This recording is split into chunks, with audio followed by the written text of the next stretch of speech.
Berjumpa lagi dalam permenungan kita edisi Sabtu 10 Juli 2021 dalam pekan ke-14 masa biasa.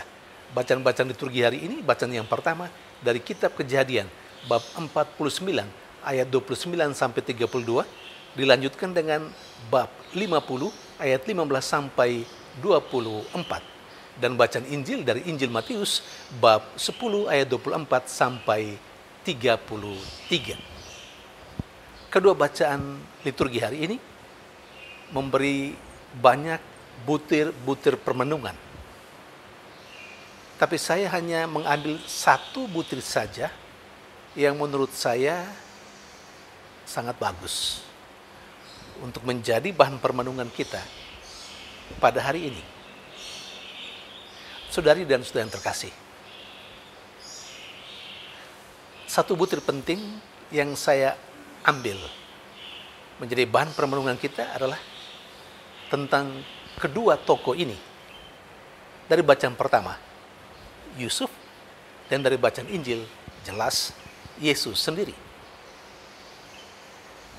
Bagaimana Yusuf dalam bacaan pertama hari ini, dia hadir untuk memberikan peneguhan dan kekuatan kepada saudara-saudaranya yang lain sepeninggal ayah mereka, Yakub atau Israel. Mengapa saya katakan Yusuf hadir sebagai tokoh yang meneguhkan saudara-saudaranya? Sepeninggal ayahnya, ternyata dalam hati saudara-saudaranya itu masih ada kecurigaan, ada ketakutan terhadap Yusuf. Mereka berpikir bahwa Yusuf akan balas dendam terhadap mereka atas kejahatan yang telah mereka lakukan terhadap Yusuf.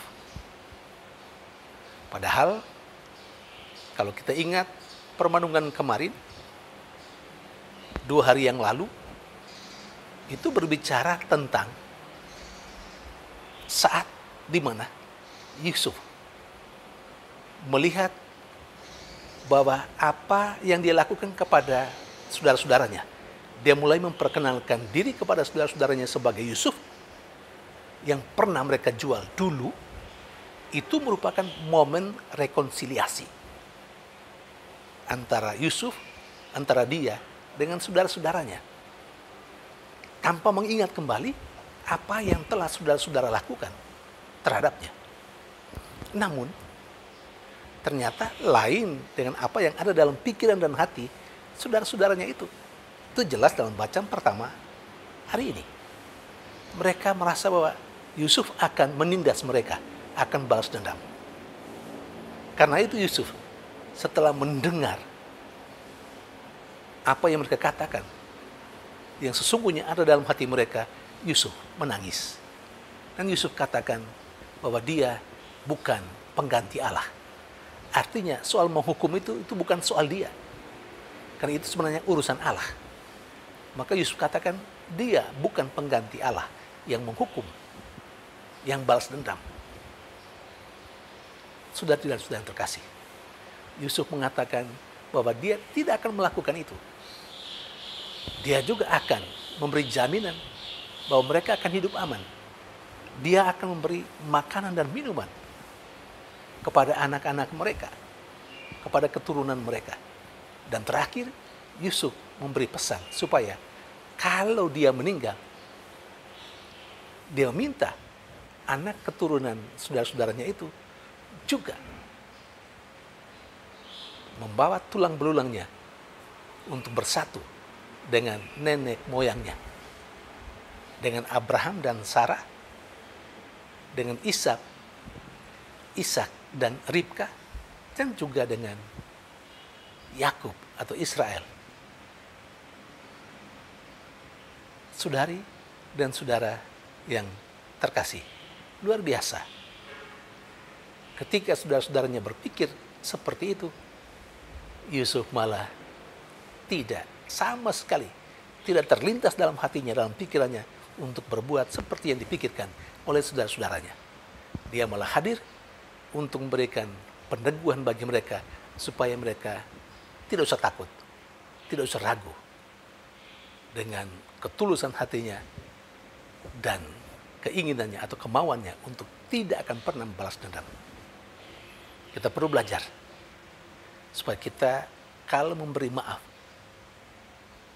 kalau berrekonsiliasi dengan orang lain yang pernah melakukan kesalahan, entah kecil atau besar terhadap kita mau melakukannya dengan tulus hati, tanpa mengingat kembali, lebih lagi tanpa mau membalas dendam.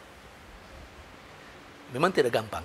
Banyak orang kesalahan kecil apapun yang dilakukan oleh orang lain malah diungkit-ungkit terus, diingat-ingat bertahun-tahun, puluhan tahun.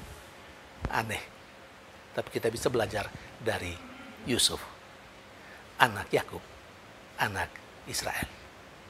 Sementara dalam bacaan Injil hadir, tampil tokoh yang luar biasa, Tuhan kita, Yesus. Dia juga memberikan peneguhan kepada para muridnya yang mengalami penderitaan dan kesulitan. Bacaan Injil kemarin, Yesus berbicara terus terang tentang apa yang akan mereka hadapi dalam medan karya pewartaan mereka.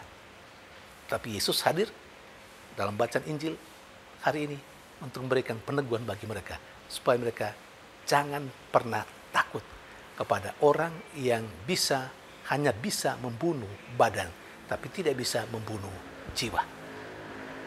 Dan Yesus menegaskan dengan harapan supaya mereka setia kepada Yesus.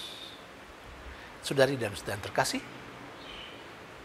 kita juga seharusnya belajar banyak dari Yesus, guru dan Tuhan kita. Semua hal kita mesti belajar dari Dia, karena Dia merupakan guru dan pemimpin kita serta penyelamat kita.